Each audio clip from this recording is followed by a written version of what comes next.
The satin gown I had dreamed about since I was a girl was no longer mine. I saw it before I even stepped fully into the room.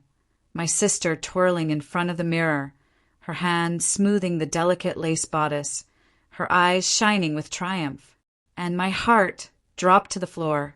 It was my dress, the one I had chosen, the one I had fitted, the one I had cried over when I first saw myself in it, thinking, "This is the dress I'll walk down the aisle in." And there she was, wearing it. My sister, on my day.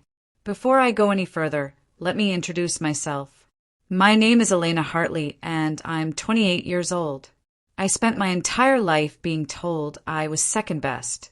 My parents compared me to my younger sister, Naomi, in everything: grades, looks, charm. If I got a B, her A was plastered on the fridge. If I sang at a recital, they clapped louder for her solo. But nothing could have prepared me for the day they handed her not just my spotlight, but my entire wedding. And this story, it isn't about heartbreak. It's about revenge. So stick with me, because what began with my family taking my dress, my venue, and my day ended with a moment no one in that hall will ever forget. Before we go on, please like this video, subscribe for more powerful true life stories, and tell me in the comments where you're watching from. Now, let me take you back to where it all began. The morning of the wedding, I woke up buzzing with nerves and excitement. I had planned every detail for months. The grand ballroom at the Mayfair Hotel, the orchids lining the aisle, the exact shade of blush for the bridesmaids. It was supposed to be the happiest day of my life. But when I arrived at the bridal suite, my stomach lurched. The dress rack was empty. The gown I'd left carefully bagged and protected the night before was gone. Panic surged. I rushed through the room, calling out, "Where's my dress?" And then I heard the laughter from the adjoining room. Naomi stepped out in my gown. Her lips curled into a smug smile. "Oh, didn't Mom tell you? We decided it made more sense for me to wear it. You'll look fine in something simpler." I stared at her, words caught in my throat. "What are you talking about? That's my dress. This is my wedding."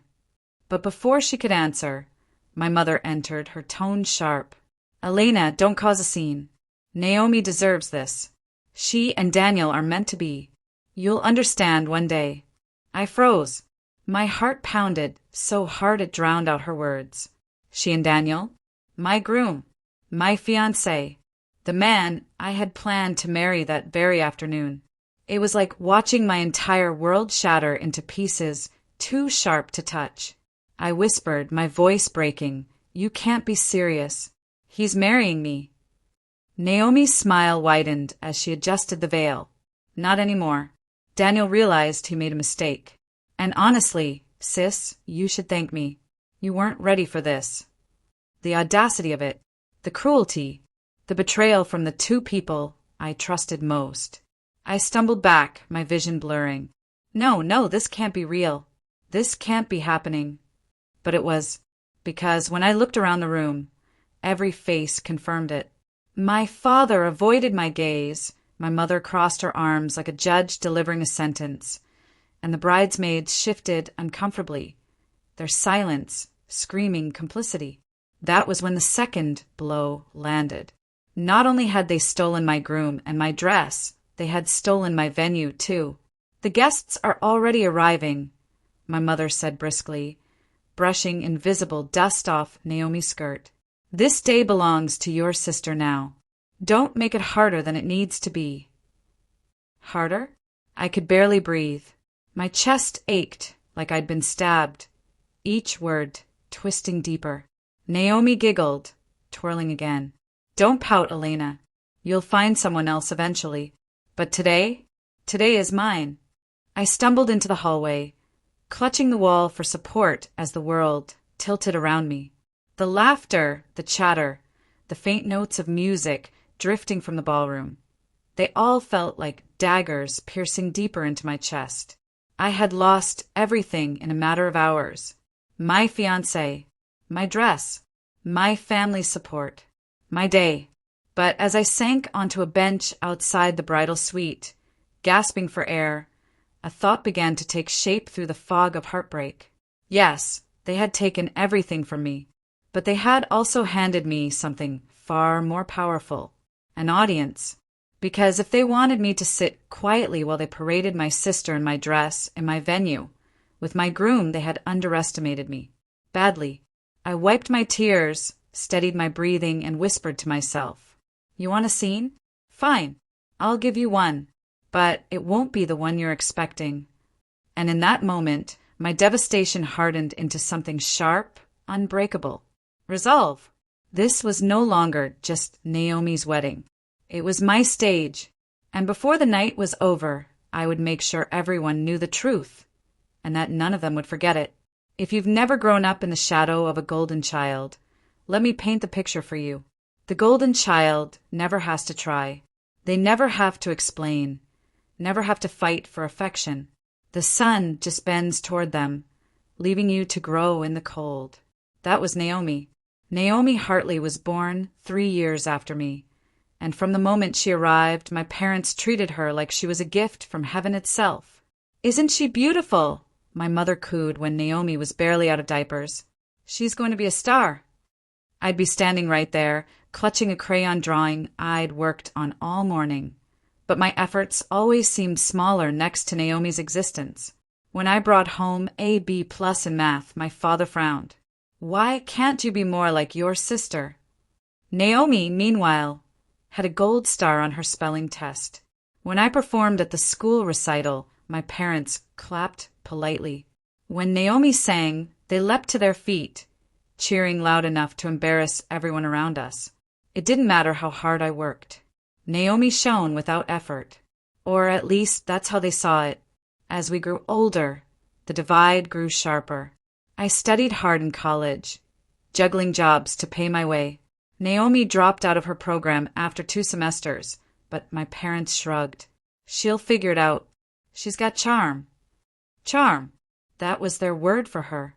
And it was charm, apparently, that excused every mistake, every betrayal, every selfish act she committed.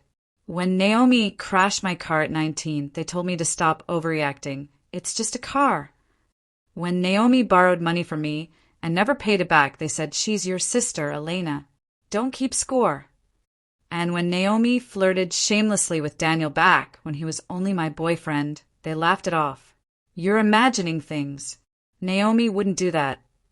But I wasn't imagining it. I saw the way her eyes lingered, the way she laughed at every word he said. And I saw the way he noticed. The favoritism was exhausting. It seeped into every part of my life. Even when I got engaged to Daniel, the comments never stopped. "You're so lucky he chose you," my mother said, as if I was unworthy and Naomi would have been the rightful bride. And Naomi? She smiled sweetly and squeezed my hand at the engagement party, whispering, "Don't worry, sis. I'll make sure your wedding is unforgettable." I thought it was a promise.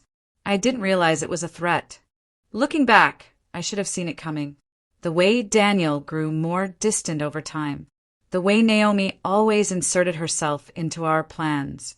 Dinners, movie nights, even our vacation once. She became a fixture in our relationship, like a shadow I couldn't shake. And when I confronted Daniel about it, he brushed me off. "Don't be jealous. She's just your sister. She's family." Family. That word felt like a curse. So when I stood in that bridal suite on what was supposed to be my wedding day, watching Naomi twirl in my gown while my parents looked on proudly, it wasn't just betrayal. It was the culmination of every injustice I had swallowed for years. Every time they chose her over me. Every time they silenced my voice in favor of her smile. Every time they reminded me that in their eyes Naomi was the star and I was just background. But what they didn't realize was that shadows see everything. And shadows remember. I remembered every slight, every dismissal, every humiliation. And if they thought I was going to walk away quietly while they handed my life to Naomi on a silver platter, they had forgotten something very important. The shadow knows how to step into the light. That day, I realized Naomi's golden glow wasn't untouchable, because gold can tarnish, and I was about to make sure it did. The laughter from inside the bridal suite followed me down the hallway like a cruel echo. Naomi's giggles, my mother's proud voice, the rustle of silk as she paraded around in my gown. It was supposed to be my wedding day. My day. And yet here I was, pushed out like a stranger in my own story. I stumbled into an empty corner of the Mayfair Hotel lobby, my legs trembling beneath me. The sight of arriving guests made my stomach twist. Smiling faces, people in elegant suits and dresses, bouquets in hand, chatting excitedly about the wedding of the season. My wedding. Only it wasn't anymore. It was Naomi's. I pressed my palms against the cool marble pillar, trying to steady my breath. My chest ached as though I'd been cracked open. They can't do this to me. They can't. But they already had. I spun back toward the suite, fury igniting in my veins. If they thought I was going to sit in silence while they erased me from my own life, they were wrong. I stormed through the door, my voice trembling with rage. Enough! Naomi, take that dress off. Daniel is my fiancé. This is my wedding, not yours. For a moment, silence fell. Naomi froze in front of the mirror, her hand pausing on the veil. Then she turned slowly, her lips curving into a smile that didn't reach her eyes. "Oh, Elena," she said sweetly, "you're embarrassing yourself." My mother stepped between us, her face tight with irritation. "Elena, stop this nonsense right now. You're making a scene." "A scene?" My voice cracked. "You gave her my groom, my venue, my dress. And I'm the one making a scene." "Yes." My mother snapped, her tone like ice. "Because Naomi deserves this. She's the one people want to see. She's the one who belongs here." The words hit like knives. Naomi deserves this. Not me. Never me. I turned to my father, desperate. "Dad, please. Say something. Tell me this isn't real." He avoided my eyes, his jaw tightening. "Elena, your mother's right. Don't ruin the day. Naomi and Daniel are a better match. You'll find someone else." The world tilted. My legs nearly gave out beneath me. Even my father, the man who used to read me bedtime stories, who walked me to school on rainy mornings, couldn't look me in the eye. Naomi's smug voice cut through the silence. "Don't pout, sis. You should be happy for me. I mean, really, would Daniel have been happy with you? Deep down, you know the answer." Laughter rippled from her bridesmaids, cruel and sharp. I felt my throat close, my body trembling with the weight of humiliation. "Get out," my mother said sharply. "You don't belong here." I swallowed hard, the sting of betrayal clawing at my chest. Don't belong here? This was supposed to be my day. Mine. Naomi adjusted her veil, her eyes glinting with victory. "Not anymore. Face it, Elena. You were never meant to be the bride. You were just keeping the seat warm for me." Her words landed like the final blow. I staggered back, tears burning my eyes. The walls felt like they were closing in, the air too thick to breathe. I pushed through the door, nearly colliding with a group of guests heading inside. Their polite smiles turned into curious stares as they saw my red eyes, my trembling hands. I fled down the hallway, the sound of Naomi's laughter chasing me like a shadow. By the time I reached the empty garden terrace outside, my tears spilled freely. I gripped the railing, my sobs racking my chest. How had it come to this? My parents had always favored Naomi, but to hand her my wedding to help her steal Daniel, it was a betrayal so deep it felt like a wound in my soul. I wanted to scream, to collapse, to disappear. But beneath the grief, something else stirred. A spark. The same spark that had flickered when I first saw Naomi in my gown. The spark of resolve. They thought they had won. They thought I'd slink away, humiliated and broken, forgotten in the background while Naomi basked in the spotlight. But they had underestimated me, because I wasn't going to walk away. Not this time. I wiped my tears, my breath growing steadier. In the reflection of the glass doors, I saw not a victim, but a woman on the edge of transformation. Naomi might be wearing my dress. She might be walking down the aisle in my venue. She might even be clinging to my groom. But the truth? The truth still belonged to me. And truth has a way of shining brighter than any chandelier. I turned back toward the ballroom, my steps slow but steady.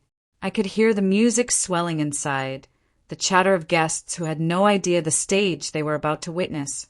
Naomi believed she had stolen my day, but she hadn't stolen my voice. And when the time came, I would use it, not to beg, not to plead, but to burn it all down.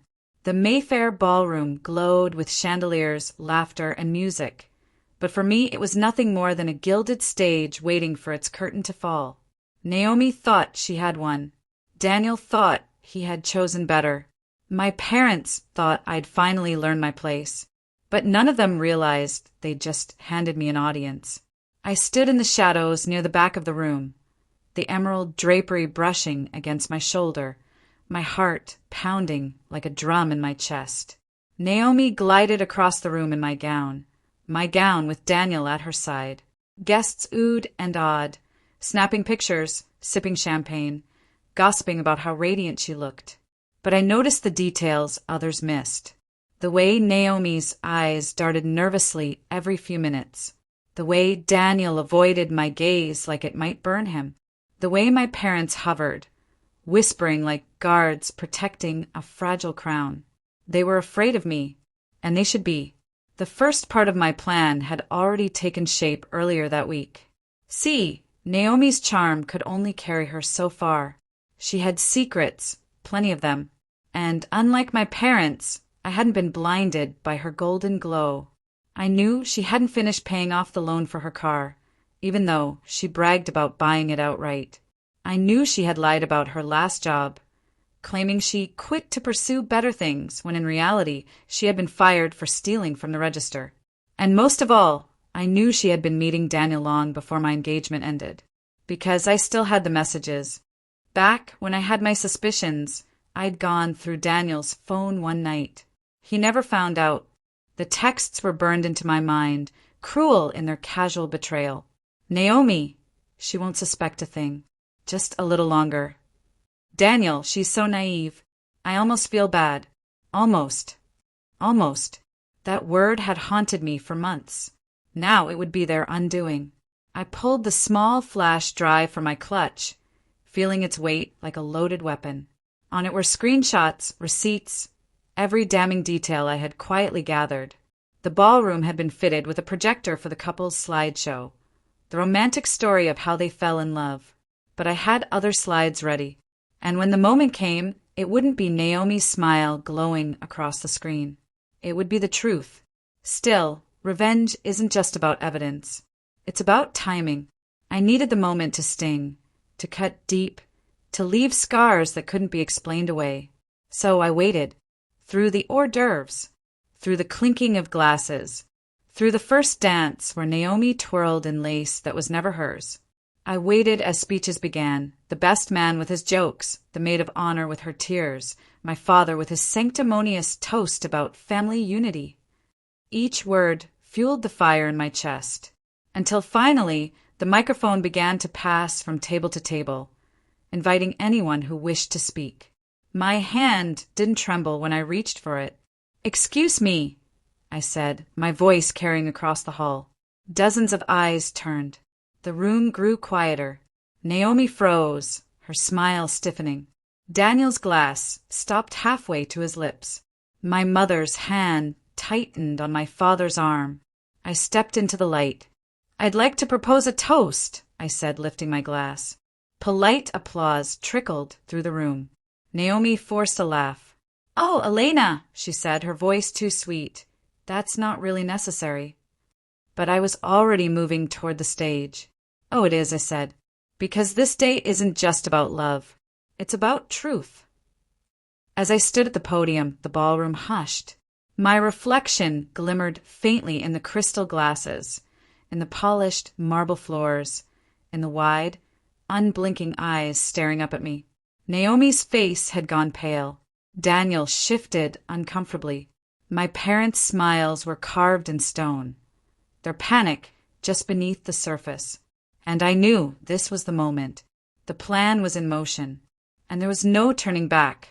The microphone felt heavy in my hand, but my voice was steady. "I'd like to raise a glass," I began, my eyes sweeping across the glittering ballroom, "to Naomi and Daniel." Polite clapping echoed.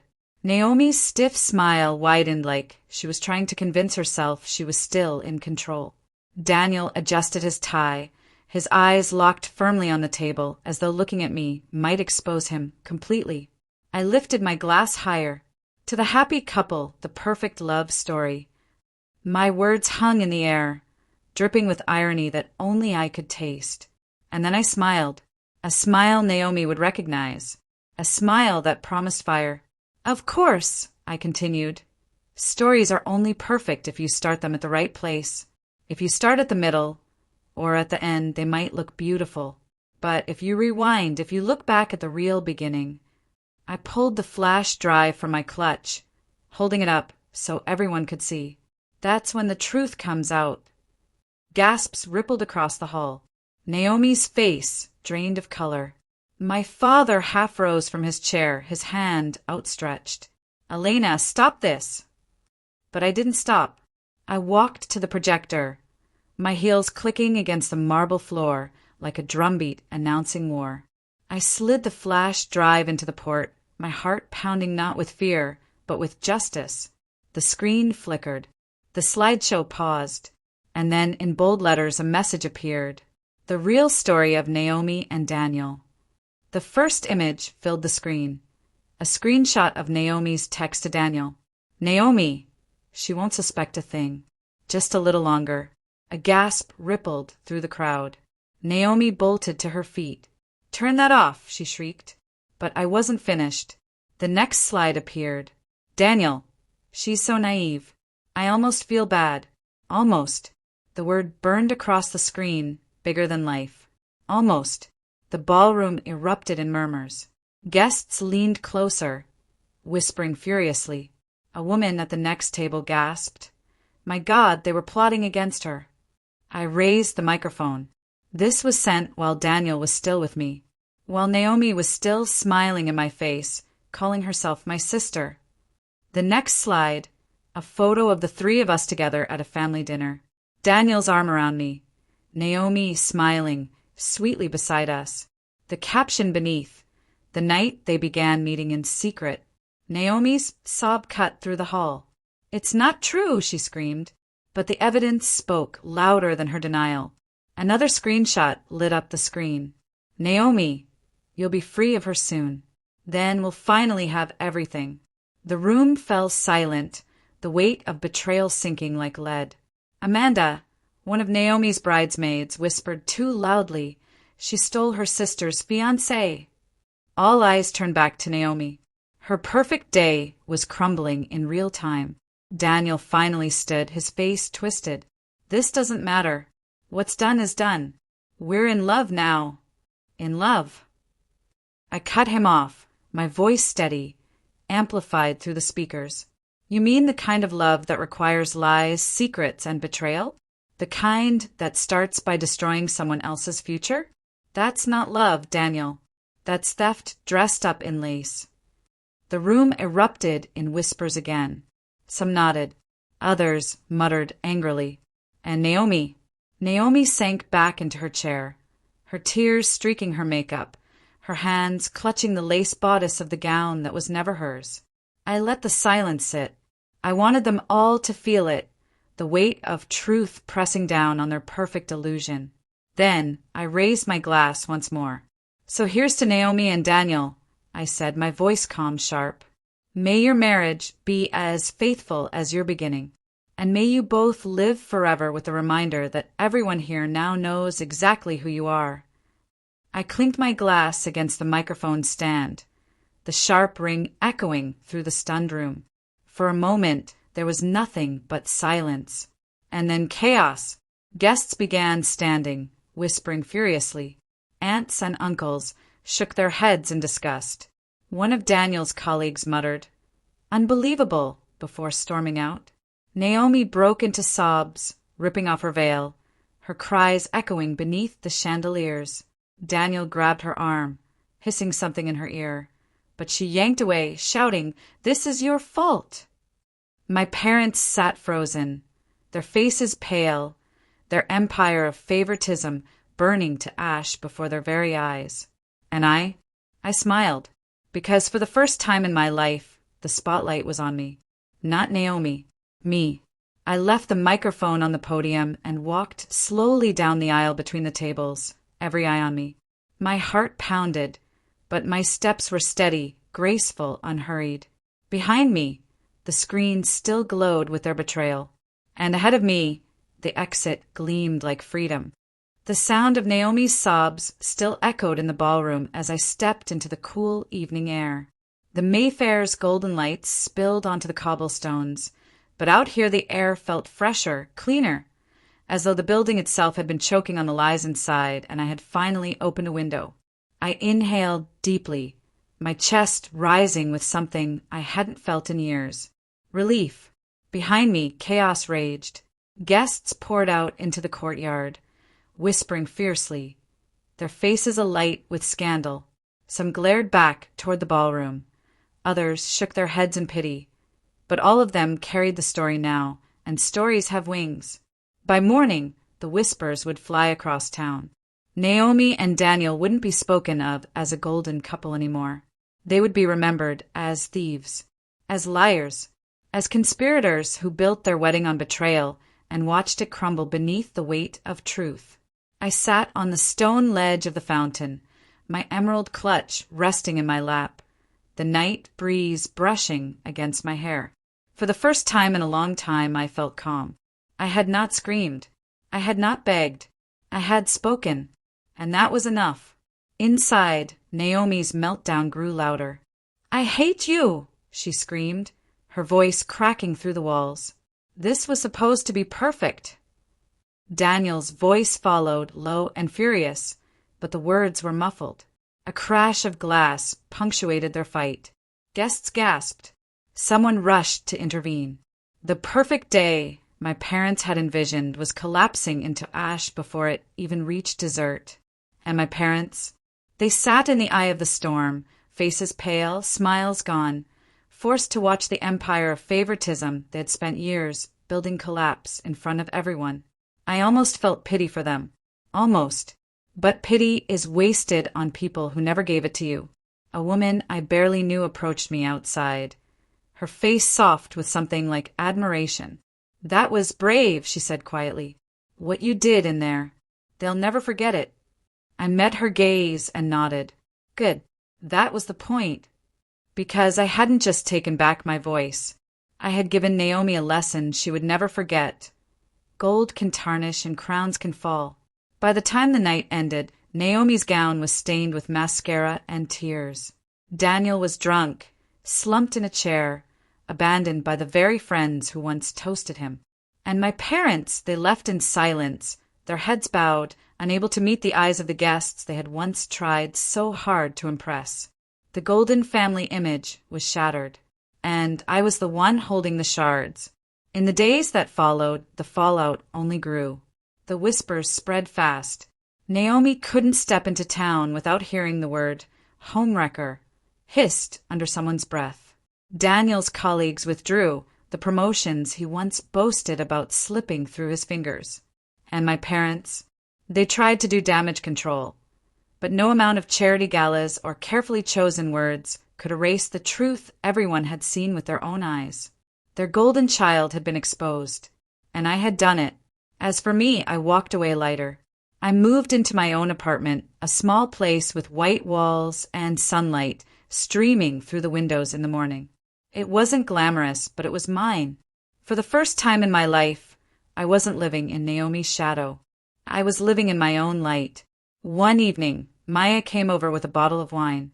She curled up on my couch, her eyes sparkling. "So, do you regret it?" she asked. I thought about it. About Naomi's tears, Daniel's rage, my parents' silence. And then I shook my head. "No," I said softly. "They took everything from me. My dress, my venue, my day. But I gave them something they'll never be able to take back, the truth. And the truth ruined them." Maya raised her glass. "To truth."